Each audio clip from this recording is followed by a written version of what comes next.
Uruguayan Air Force Flight 571 was on its way over the Andes Mountains from Montevideo, Uruguay to Santiago, Chile. The flight was carrying 45 passengers and crew, including 19 members of the Old Christians rugby union team. The team was scheduled to play a match in Santiago, Chile, and there were 10 extra seats on the plane, so the team invited friends and family members to accompany them on the trip. The pilot in command, Colonel Julio Cesar Ferradas, was an experienced Air Force pilot with over 5,000 hours of flight time. He was accompanied by the less experienced co-pilot, Lieutenant Colonel Dante Hector Lagura. Pilot Julio had previously flown across the Andes 29 times, and being the seasoned pilot that he was, the plane really could not have been in safer hands. Except the flight was not exactly in his hands. On this flight, he was training co-pilot Dante, who was at the controls. The aircraft of Flight 571 was a Fairchild Hiller FH227 and had a max altitude of around 28,000 feet. The Andes, with some of its massive peaks reaching as high as almost 23,000 feet, meant that the safest way across would be to avoid these high peaks of the Andes. Flight 571 had to make just 2 turns during this flight, one west at Milagro and then a north turn once they reached Carico. This route ensured that they would go through the lowest part of the Andes, giving them a safe passage through. As they flew above the Andes, clouds obscured their vision entirely. Due to this cloud cover, the pilots were relying on their instruments within the plane to know exactly where they were. But the lack of visibility in the bad weather meant that the instruments within the plane were not working as they should. The co-pilot decided to use dead reckoning, which is a process in navigation used in calculating the current position of a moving object by using a previously determined position and incorporating current speed and elapsed time. The co-pilot went through his calculations, but they would include a fatal error. He had calculated in the strong winds in the sky that day, and the co-pilot thought that the aircraft was covering more ground than it actually was, unknowingly making an early turn before Milagro and then again where he thought Carico was. For whatever reason, while all this was happening, the experienced pilot Julio did not correct any of these mistakes. Thinking that the aircraft is now on course for the airport, co-pilot Dante radios the operator at Chile for permission to descend to a lower altitude. The permission was granted, and so they began to lower the aircraft. They were met with an eerie turbulence they had not felt before. Then clouds finally gave way, and what they saw was every pilot's worst nightmare. In front of them, straight ahead, was a huge mountain. The co-pilot couldn't believe the error he had made and began trying to gain altitude desperately. He did manage to gain some, but it was not enough. The nose of the plane just managed to rise above the ridge, but the tail clipped it, and milliseconds later the wing was obliterated by an outcropping rock. This collision ripped the tail end of the plane off along with the other wing, sending some of the people inside the aircraft plummeting onto the freezing mountain. Both wings and the tail vanished from the plane, and the fuselage remained airborne for a few moments as it descended onto the mountain slope, where it slammed down and careened 725 meters down the steep slope of the glacier at over 200 miles per hour, smashing into the snowbank and coming to a sudden stop at the bottom. The impact crushed the cockpit, pinning both pilots against the instrument panel, killing Julio immediately. Co-pilot Dante was critically injured and trapped in the crushed cockpit. Incredibly, 33 of the 40 passengers remained alive. Although many were critically or seriously injured, their wounds included broken legs, open fractures, concussions, and one of the crew members even had a piece of metal from the plane stuck in his abdomen. When it was pulled out, it brought a few inches of intestine with it. 2 of the rugby players on the team were actually studying medicine in university, and being in good condition, they took it upon themselves to triage the survivors in the plane, tending to the wounds as best they could.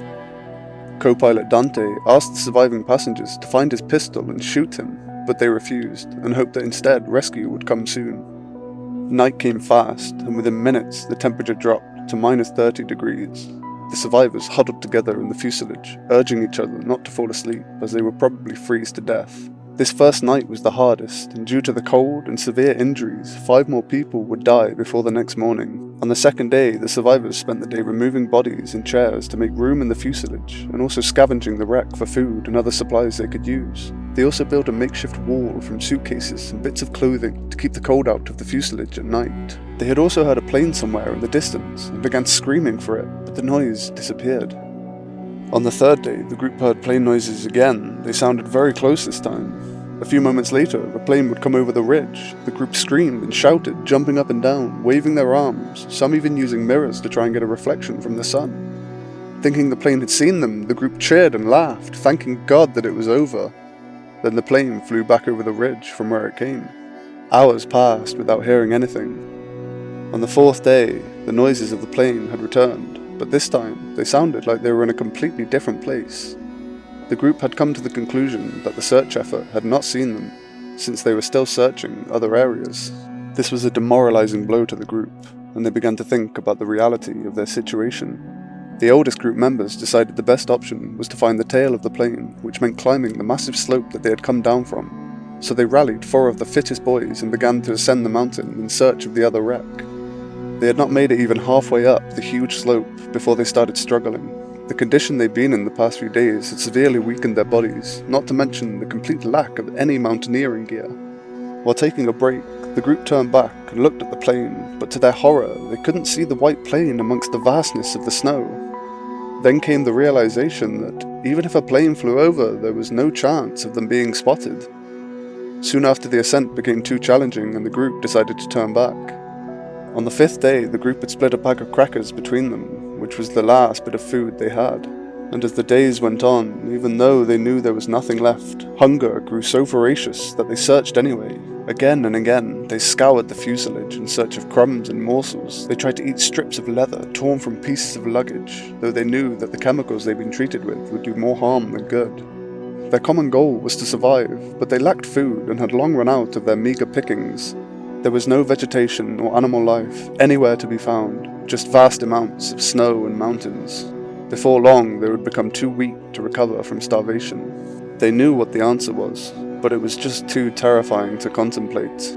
All of the passengers were Roman Catholic, and some feared that eating human flesh would lead to eternal damnation. But the bodies of their friends and teammates, preserved outside in the snow and ice, contained the vital, life-saving proteins that would keep them alive. After a long, heated discussion, the controversial subject became reality, and a group of survivors left the fuselage to find one of the bodies. They cut the meat with a shard of broken windshield glass, and one of them set the example by swallowing the first small-sized lump of human flesh. Several others followed over the next few days, but a few still kept refusing to eat. Eventually, as the starvation grew to unbearable levels, they gave in and began eating. 3 of the young men who were the first to eat had the horrifying job of choosing and cutting the bodies. They would slice bits of flesh, removing cartilage and bone, and leave them out in the sun on a metal sheet for the others to take easily, sparing most of the group from that unnecessary trauma. At first, they were so disgusted by the experience they could only eat skin, muscle, and fat, but in the end, they also ate heart, lungs, and even brains. With the group now on the road to recovery after coming horribly close to starving, they found themselves with a lot more energy and began making daily trips around the wreck, scavenging the snow for anything buried that might be of use. Some of the group had found a suitcase buried in the snow. Inside, they would find a radio, but unfortunately it was covered with ice and completely wet. Luckily, one of the group members, Roy Harley, was studying civil engineering and also dabbled in electrical engineering, so he was able to take apart the radio, dry it completely, and put it together again. The arduous task took hours, but in the end, the radio was working. They created a makeshift antenna for the radio and stood up high on the plane to get the best signal. But what they heard when they switched the radio on made some drop to their knees and others scream out in pain. Some even ran towards the mountain. Radio presenters were stating that the search for the flight that crashed in the Andes had come to a stop, and that a recovery would continue months later after the snow has thawed, making it easier to search the land. The group was devastated. Shortly after hearing this news, 3 of the survivors went without telling anyone up the mountain slope, once again hoping this time to find the tail of the plane, but instead they got trapped as night came too fast for them to return. They huddled together on the mountain, barely managing to survive the frigid temperatures and deadly wind chill. They slipped back down the mountain on a piece of wreckage the following morning to rejoin the others. On the 17th day, all the survivors were inside the fuselage as the weather outside was getting bad. As if their circumstances couldn't have gotten any worse, a massive avalanche came plummeting down the hill, almost completely filling the inside of the fuselage and covering it with snow. The buried group scrambled to dig themselves out of the suffocating snow, but unfortunately, not all of them made it, and 8 more of the passengers would die. The now 19 who remained were stuck deep under snow in their tiny little air pocket as the blizzard persisted, prompting avalanche after avalanche, burying them deeper and deeper. They managed to poke holes out of the top with long poles to get air coming in, but getting out would have been much more difficult. On the third day, trapped in the fuselage, many reluctantly began slicing their newly deceased friends. The sound was horrible and could be heard by everyone. The pieces were soft and greasy, streaked with blood and bits of wet cartilage, which made some of the survivors gag.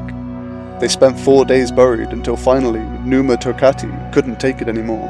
He frantically began digging his way out, smashing a window with his foot, slicing it open in the process. Regardless, he carried on digging as he just couldn't be stuck here anymore. Finally, he could see the light and started shouting at the others that he'd found a way out. One by one, they crawled out the tunnel. They had never been so happy to see the sun. The group had decided to form another expedition, this time heading the opposite way through the valley on a downward slope. Incredibly, during this trek, they found the tail end of the plane, which somehow must have catapulted itself further than the fuselage. With it, they found fresh clothes, bottles of rum, cigarettes, and even chocolate. They also stripped waterproof material from the wreck before returning to the others before night fell. As the days went by, the group started to get worried that the bodies would not last long enough and realized that they were left with only one option. If they wanted to get rescued, they had to go and get help themselves. The following days, they would prepare and even use the waterproof material to make a sleeping bag to help keep the cold and wet out during the nights. The cut on Numa Turcati's leg got infected and became severely bad. He had told the group that he knew he was dying due to his infection, and so he gave them permission to use his body so they could continue living. On the following day, he would pass away. The group quickly decided that it was time to leave, and after cutting the meat of their newly deceased friend, 3 members of the now 16 survivors left to get help, trekking up the mountain on what would be the expedition of their lives. It took them 2 days to reach the top, and the summit gave view to a vast expanse of icy mountain peaks for tens of kilometers in every direction. Their hearts dropped, realizing that reaching the top was only the beginning of the challenge. They had only brought enough food for a week, so they agreed that one of them would head back to the plane and wait with the others so that the food would last longer, leaving Nando Parade and Robert Canessa to trek the hazardous terrain. And trek they did, 53 kilometers for 10 days over some of the worst terrain imaginable, and with absolutely no gear. But miraculously, they would have their first encounter of another person. A farmer named Sergio Catalan stood across a river from them, wondering what they were doing in such a remote place. Nando and Roberto shouted at the farmer, saying that they needed help, but the river flowing between them was too wide and too noisy to hear anything. The farmer, sensing distress from the 2 young men, decided to throw a pencil and paper strapped to a rock over the river. Nando wrote a message and carefully threw it back over. The note explained that they had been in a plane crash and needed help. The farmer, upon reading this, rode into town as fast as he could to alert the nearest authorities of the situation. Although on first hearing his story, they did not believe him and even thought he was drunk, as the news stated that there had been no survivors of Flight 571. But the farmer showed them the note, and once the authorities met with the 2 young men, a new search and rescue operation was initiated, and with the guidance of Nando in a helicopter, they managed to find the wreck of the fuselage, and the rest of the group was saved. Their nightmarish ordeal was finally over, after 72 long days of being stranded in the Andes.